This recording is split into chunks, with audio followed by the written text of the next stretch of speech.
Modelltest 2 Teil 1 Sie hören nun 5 kurze Texte. Sie hören jeden Text zweimal. Zu jedem Text lösen Sie 2 Aufgaben. Wählen Sie bei jeder Aufgabe die richtige Lösung. Lesen Sie zuerst das Beispiel. Dazu haben Sie 10 Sekunden Zeit. Viewers अगर आप चाहते हैं किसी भी लेवल की जर्मन सीखना तो आप मुझसे कमेंट्स में राब्ता करें। देर मत करें वीवर्स, जल्दी से Sie hören eine Nachricht auf dem Anrufbeantworter. Hi Jens, hier ist Caroline. Ich habe eben deine Nachricht gehört. Nett von dir, dass du mich nach meinem ersten Tag an der Uni fragst. Nur ganz kurz. Es war ganz schön aufregend. Um 12 hatte ich meine erste Vorlesung. Ich wusste ja nicht, was mich da erwarten würde. Zuerst hat uns der Professor begrüßt und dann hat er uns den Semesterplan erklärt. Er sagte auch, dass wir bei Problemen oder Fragen jederzeit zu ihm oder zu anderen Profs gehen könnten. Es gibt außerdem eine wöchentliche Studienberatung für Erstsemester. Was noch? Nachmittags war ich dann noch in einem Seminar im Fach Kulturwissenschaften.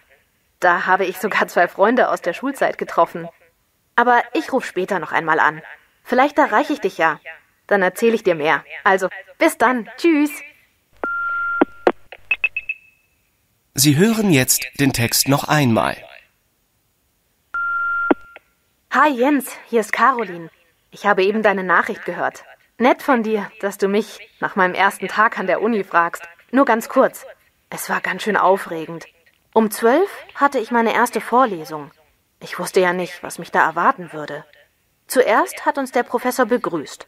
Und dann hat er uns den Semesterplan erklärt. Er sagte auch, dass wir bei Problemen oder Fragen jederzeit zu ihm oder zu anderen Profs gehen könnten. Es gibt außerdem eine wöchentliche Studienberatung für Erstsemester. Was noch? Nachmittags war ich dann noch in einem Seminar im Fach Kulturwissenschaften.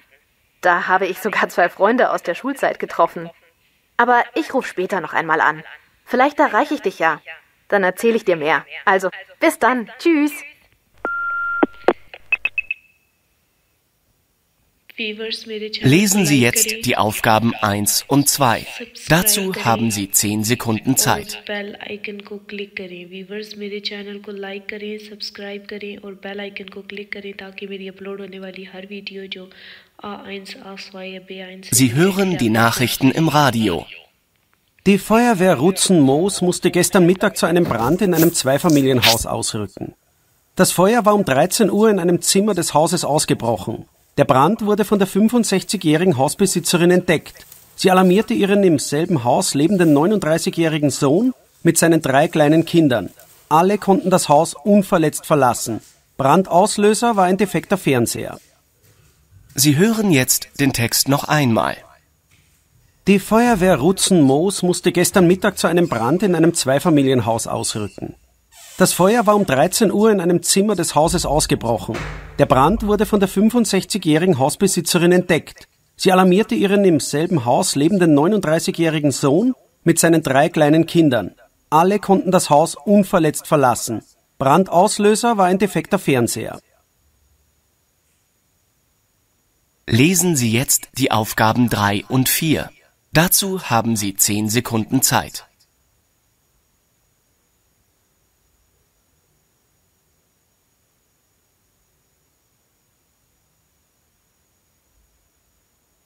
Sie hören den Wetterbericht im Radio. Und nun die Wetteraussichten für Berlin von Freitag bis Sonntag. Am Freitag setzt sich das windige Wetter mit Regenschauern fort. Vor 4 Grad am Vormittag ziehen dichte Wolken über die Stadt. Die Tagestemperaturen liegen zwischen 2 und 8 Grad Celsius. Am Samstagmorgen ist es trüb und bedeckt. Um die Mittagszeit ist mit leichtem Schneefall zu rechnen. Die Tagestemperaturen liegen zwischen 0 und 4 Grad. Am Sonntag lockert es sich im Laufe des Tages auf. Zeitweise zeigt sich die Sonne. Es wird ein leichter Temperaturanstieg erwartet. Sie hören jetzt den Text noch einmal. Und nun die Wetteraussichten für Berlin von Freitag bis Sonntag. Am Freitag setzt sich das windige Wetter mit Regenschauern fort. Vor allem am Vormittag ziehen dichte Wolken über die Stadt. Die Tagestemperaturen liegen zwischen 2 und 8 Grad Celsius. Am Samstag ist es trüb und bedeckt. Um die Mittagszeit ist mit leichtem Schneefall zu rechnen. Die Tagestemperaturen liegen zwischen 0 und 4 Grad. Am Sonntag lockert es sich im Laufe des Tages auf. Zeitweise zeigt sich die Sonne. Es wird ein leichter Temperaturanstieg erwartet. Lesen Sie jetzt die Aufgaben 5 und 6. Dazu haben Sie 10 Sekunden Zeit.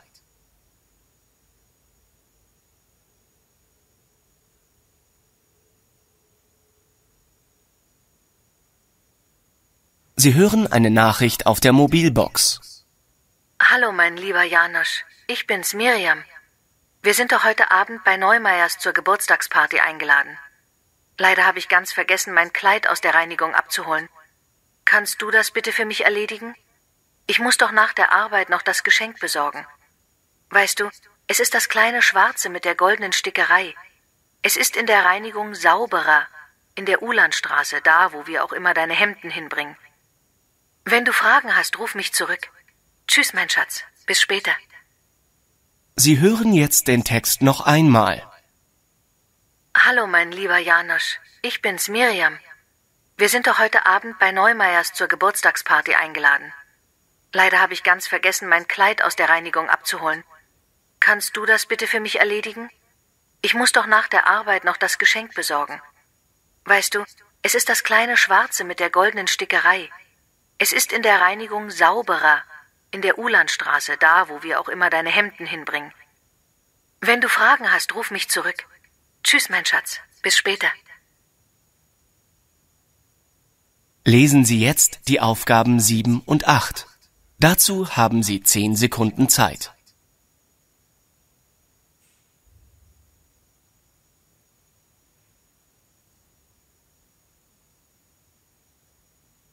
Sie hören Veranstaltungstipps im Radio. Nun noch eine besondere Information in unserem Veranstaltungskalender. Bis zum 29. April läuft im Technoseum Landesmuseum für Technik und Arbeit eine Sonderausstellung. Unter dem Titel Unser täglich Brot geht es um die 200-jährige Geschichte der Lebensmittelherstellung. Das Museum befindet sich in der Museumsstraße 1, 68165 Mannheim. Es ist täglich von 9 bis 17 Uhr geöffnet. Mit dem Auto erreichen Sie das Museum über die BAB 656 Ausfahrt Mannheim Mitte. Mit öffentlichen Verkehrsmitteln fahren Sie ab Hauptbahnhof mit der Straßenbahnlinie 1 und steigen an der Haltestelle Technoseum Süd aus. Sie hören jetzt den Text noch einmal. Nun noch eine besondere Information in unserem Veranstaltungskalender. Bis zum 29. April läuft im Technoseum Landesmuseum für Technik und Arbeit eine Sonderausstellung. Unter dem Titel Unser täglich Brot geht es um die 200-jährige Geschichte der Lebensmittelherstellung. Das Museum befindet sich in der Museumsstraße 1, 68165 Mannheim. Es ist täglich von 9 bis 17 Uhr geöffnet. Mit dem Auto erreichen Sie das Museum über die BAB 656 Ausfahrt Mannheim Mitte. Mit öffentlichen Verkehrsmitteln fahren Sie ab Hauptbahnhof mit der Straßenbahnlinie 1 und steigen an der Haltestelle Technoseum Süd aus. Lesen Sie jetzt die Aufgaben 9 und 10. Dazu haben Sie 10 Sekunden Zeit.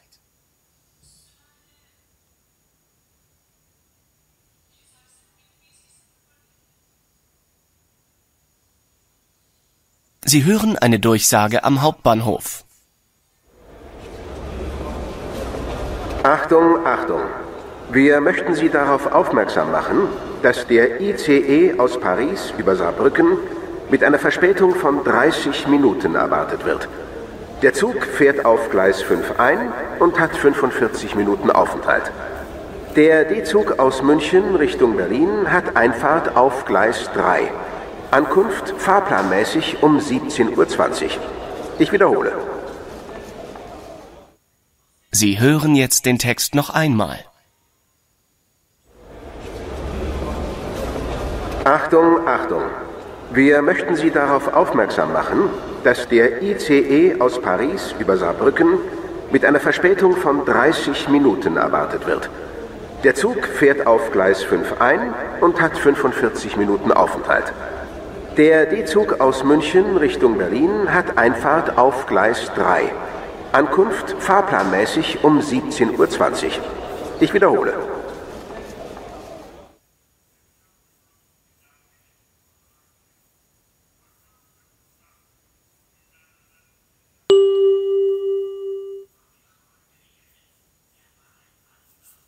Einen Teil 2. Sie hören nun einen Text. Sie hören den Text einmal. Dazu lösen Sie 5 Aufgaben. Wählen Sie bei jeder Aufgabe die richtige Lösung A, B oder C. Lesen Sie jetzt die Aufgaben 11 bis 15. Dazu haben Sie 60 Sekunden Zeit.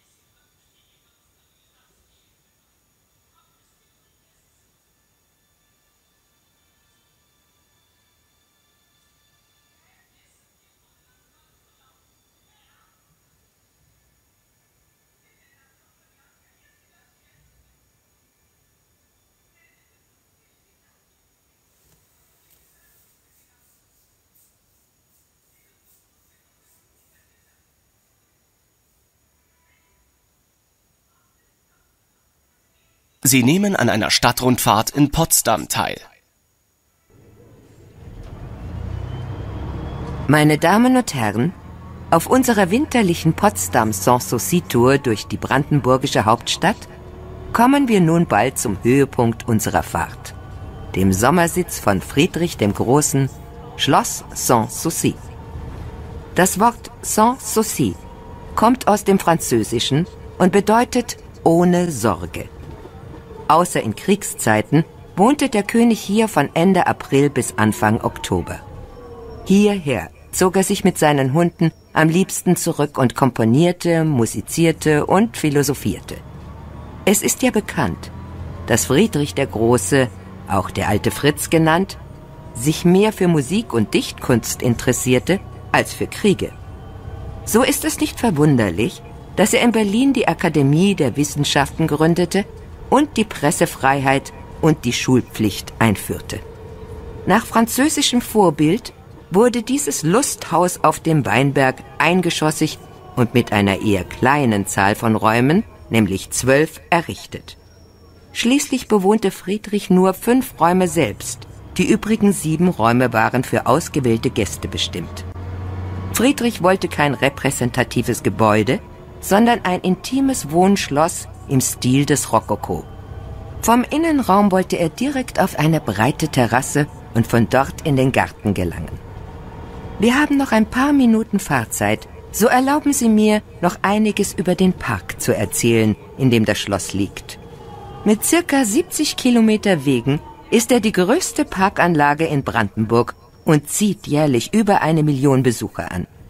Friedrich der Große wollte Pflaumen, Feigen und Wein züchten und ließ dazu im Jahre 1744 den Terrassengarten im Park anlegen. Doch wegen der außerordentlich schönen Aussicht bekam der König schon ein Jahr später Lust, oberhalb der Terrassen ein Schloss zu bauen, das dann in den Jahren 1745 bis 1747 von dem Architekten Knobelsdorff geplant und errichtet wurde. Mehrere Monarchen haben nach Friedrich dem Großen im Schloss gewohnt und natürlich hat jeder seine Spuren hinterlassen. Die letzte königliche Bewohnerin von Schloss Sanssouci war die Witwe von Friedrich Wilhelm IV., die noch 13 Jahre im Schloss lebte, nämlich bis 1873. Danach wurde das Schloss zu einem Museum und ist seit April 1927 öffentlich zugänglich. Seit 1990 steht das Schloss als Weltkulturerbe unter dem Schutz der UNESCO. Keine Frage, dass die Schlösser im Park Sanssouci heute auch als wunderbare Kulisse für Veranstaltungen und Musikfestspiele genutzt werden. Im Zweiten Weltkrieg verschwanden viele Kunstgegenstände der Schlösser von Potsdam. Nach der Wiedervereinigung Deutschlands kehrten zumindest die Büchersammlung Friedrichs des Großen sowie 36 Ölgemälde ins Schloss zurück. So, wir steigen nun aus, gehen dann durch einen der Haupteingänge, das Grüne Gitter, besichtigen die Innenräume von Schloss Sanssouci und machen anschließend einen Spaziergang im Park. Vergessen Sie auch Ihre Fotoapparate und Kameras nicht.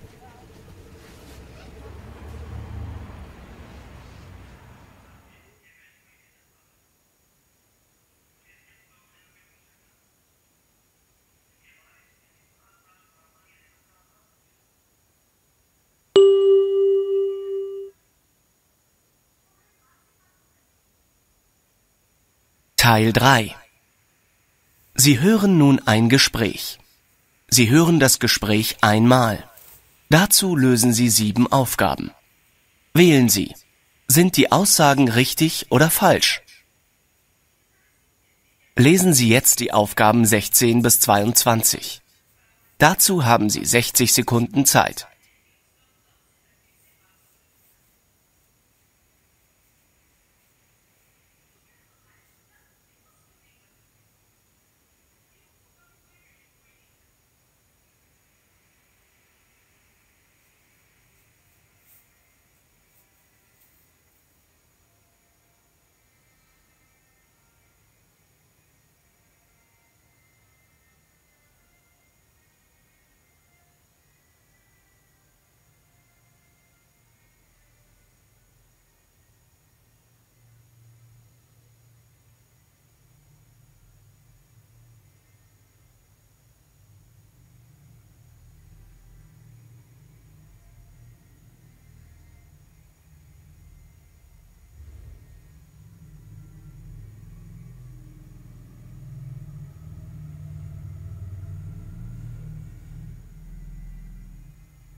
Sie sitzen im Bus und hören, wie sich eine Frau und ein Mann über Haustiere unterhalten.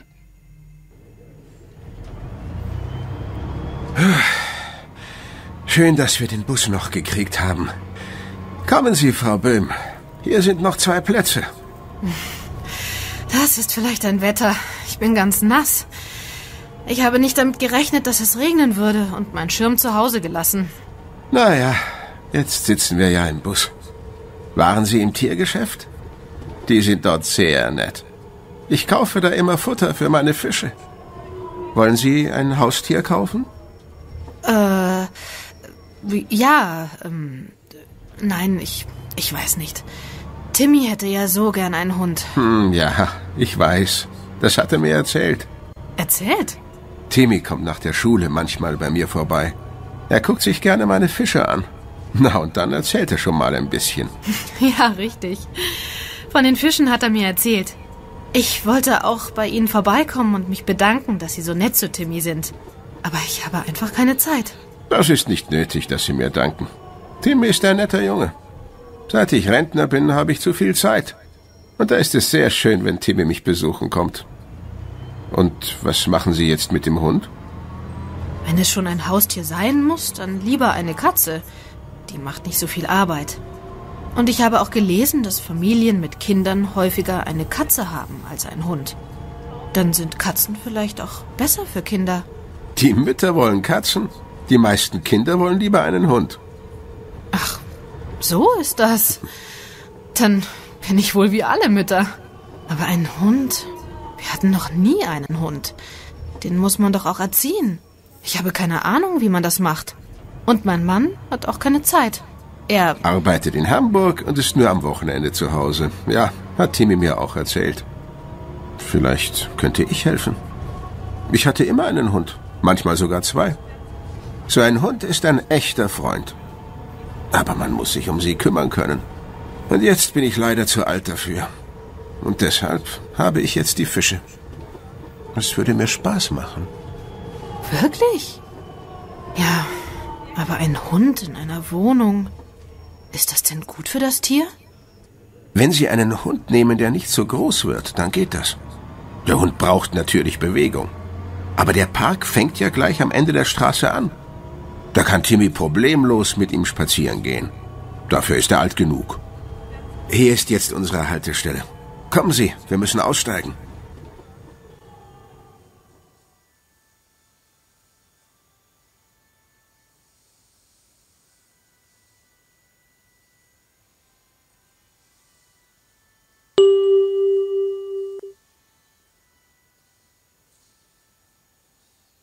Eine Diskussion 4. Sie hören nun eine Diskussion. Sie hören die Diskussion zweimal. Dazu lösen Sie 8 Aufgaben. Ordnen Sie die Aussagen zu. Wer sagt was? Lesen Sie jetzt die Aussagen 23 bis 30. Dazu haben Sie 60 Sekunden Zeit.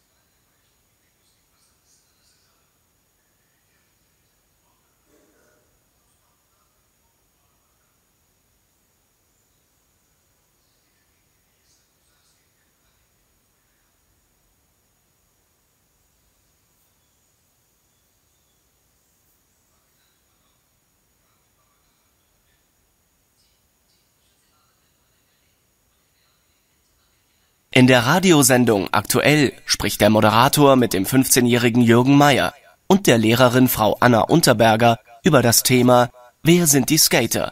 Welche Rolle spielen sie heute? Hallo, liebe Hörerinnen und Hörer. In der heutigen Sendung von Aktuell beschäftigen wir uns mit der Skater-Szene und der Frage, wer sind Skater?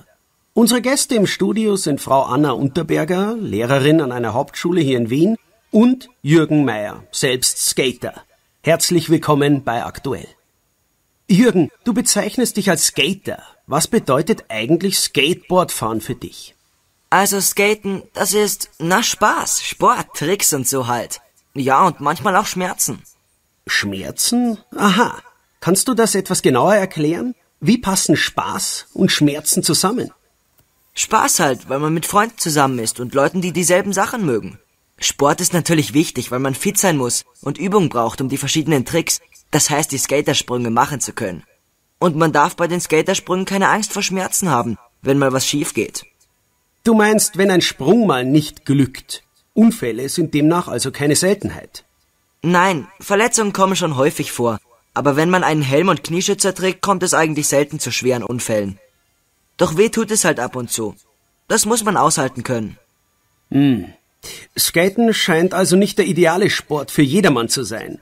Wie sehen Sie das, Frau Unterberger?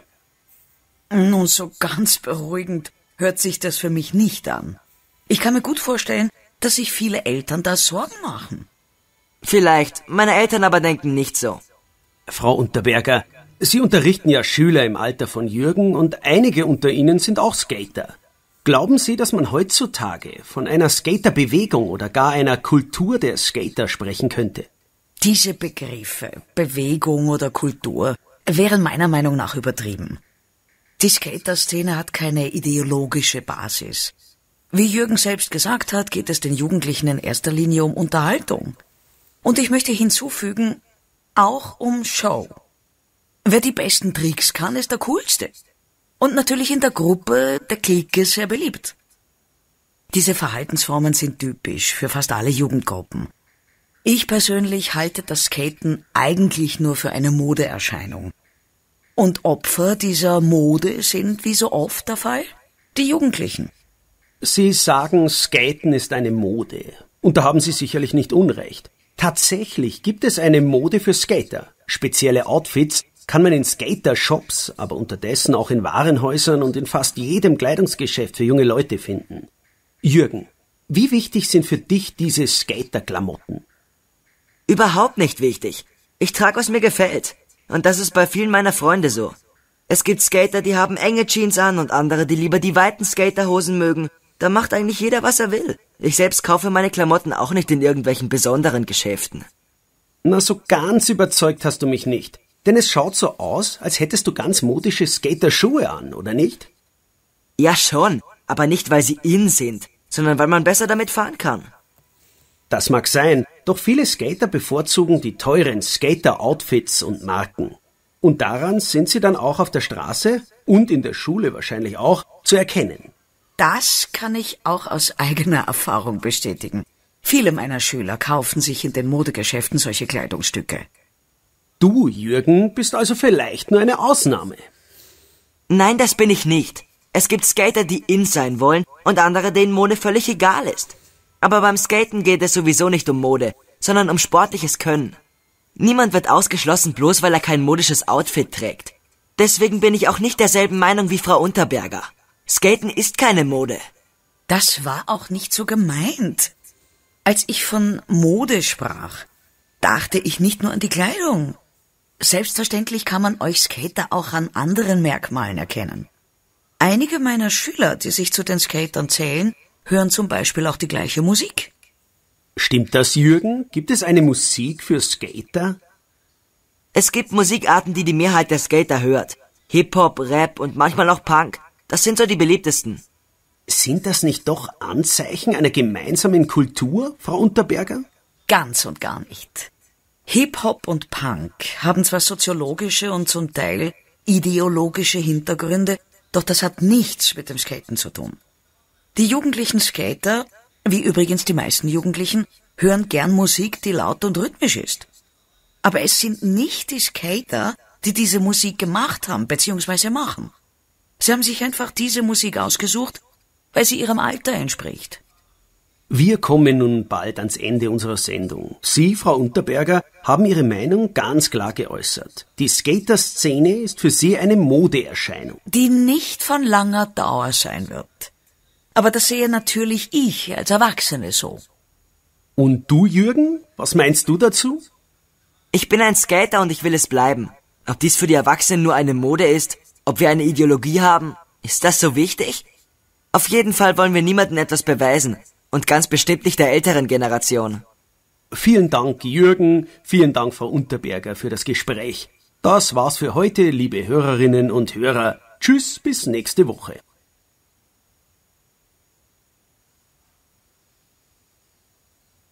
Hören Sie nun den Text noch einmal und überprüfen Sie Ihre Antworten.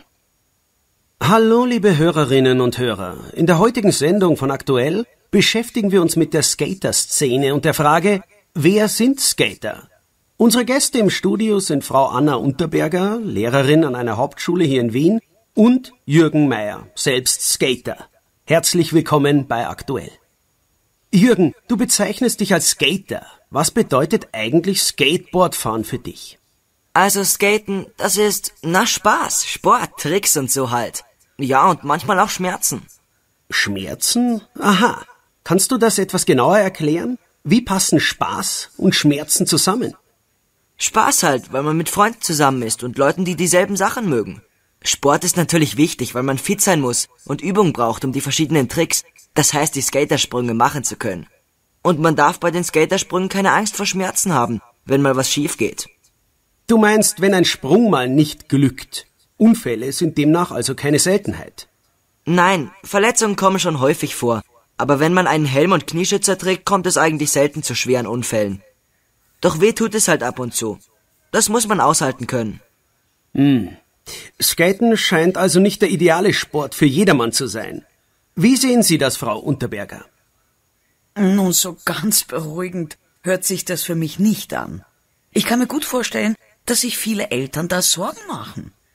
Vielleicht, meine Eltern aber denken nicht so. Frau Unterberger, Sie unterrichten ja Schüler im Alter von Jürgen und einige unter ihnen sind auch Skater. Glauben Sie, dass man heutzutage von einer Skaterbewegung oder gar einer Kultur der Skater sprechen könnte? Diese Begriffe, Bewegung oder Kultur, wären meiner Meinung nach übertrieben. Die Skater-Szene hat keine ideologische Basis. Wie Jürgen selbst gesagt hat, geht es den Jugendlichen in erster Linie um Unterhaltung. Und ich möchte hinzufügen, auch um Show. Wer die besten Tricks kann, ist der Coolste. und natürlich in der Gruppe, der Clique, sehr beliebt. Diese Verhaltensformen sind typisch für fast alle Jugendgruppen. Ich persönlich halte das Skaten eigentlich nur für eine Modeerscheinung. Und Opfer dieser Mode sind, wie so oft der Fall, die Jugendlichen. Sie sagen, Skaten ist eine Mode. Und da haben Sie sicherlich nicht unrecht. Tatsächlich gibt es eine Mode für Skater. Spezielle Outfits kann man in Skater-Shops, aber unterdessen auch in Warenhäusern und in fast jedem Kleidungsgeschäft für junge Leute finden. Jürgen, wie wichtig sind für dich diese Skater-Klamotten? Überhaupt nicht wichtig. Ich trage, was mir gefällt. Und das ist bei vielen meiner Freunde so. Es gibt Skater, die haben enge Jeans an und andere, die lieber die weiten Skaterhosen mögen. Da macht eigentlich jeder, was er will. Ich selbst kaufe meine Klamotten auch nicht in irgendwelchen besonderen Geschäften. Na, so ganz überzeugt hast du mich nicht. Denn es schaut so aus, als hättest du ganz modische Skaterschuhe an, oder nicht? Ja schon, aber nicht, weil sie in sind, sondern weil man besser damit fahren kann. Das mag sein, doch viele Skater bevorzugen die teuren Skater-Outfits und Marken. Und daran sind sie dann auch auf der Straße und in der Schule wahrscheinlich auch zu erkennen. Das kann ich auch aus eigener Erfahrung bestätigen. Viele meiner Schüler kaufen sich in den Modegeschäften solche Kleidungsstücke. Du, Jürgen, bist also vielleicht nur eine Ausnahme. Nein, das bin ich nicht. Es gibt Skater, die in sein wollen und andere, denen Mode völlig egal ist. Aber beim Skaten geht es sowieso nicht um Mode, sondern um sportliches Können. Niemand wird ausgeschlossen, bloß weil er kein modisches Outfit trägt. Deswegen bin ich auch nicht derselben Meinung wie Frau Unterberger. Skaten ist keine Mode. Das war auch nicht so gemeint. Als ich von Mode sprach, dachte ich nicht nur an die Kleidung. Selbstverständlich kann man euch Skater auch an anderen Merkmalen erkennen. Einige meiner Schüler, die sich zu den Skatern zählen, hören zum Beispiel auch die gleiche Musik. Stimmt das, Jürgen? Gibt es eine Musik für Skater? Es gibt Musikarten, die die Mehrheit der Skater hört. Hip-Hop, Rap und manchmal auch Punk. Das sind so die beliebtesten. Sind das nicht doch Anzeichen einer gemeinsamen Kultur, Frau Unterberger? Ganz und gar nicht. Hip-Hop und Punk haben zwar soziologische und zum Teil ideologische Hintergründe, doch das hat nichts mit dem Skaten zu tun. Die jugendlichen Skater, wie übrigens die meisten Jugendlichen, hören gern Musik, die laut und rhythmisch ist. Aber es sind nicht die Skater, die diese Musik gemacht haben bzw. machen. Sie haben sich einfach diese Musik ausgesucht, weil sie ihrem Alter entspricht. Wir kommen nun bald ans Ende unserer Sendung. Sie, Frau Unterberger, haben Ihre Meinung ganz klar geäußert. Die Skater-Szene ist für Sie eine Modeerscheinung. Die nicht von langer Dauer sein wird. Aber das sehe natürlich ich als Erwachsene so. Und du, Jürgen, was meinst du dazu? Ich bin ein Skater und ich will es bleiben. Ob dies für die Erwachsenen nur eine Mode ist, ob wir eine Ideologie haben, ist das so wichtig? Auf jeden Fall wollen wir niemandem etwas beweisen und ganz bestimmt nicht der älteren Generation. Vielen Dank, Jürgen, vielen Dank, Frau Unterberger, für das Gespräch. Das war's für heute, liebe Hörerinnen und Hörer. Tschüss, bis nächste Woche.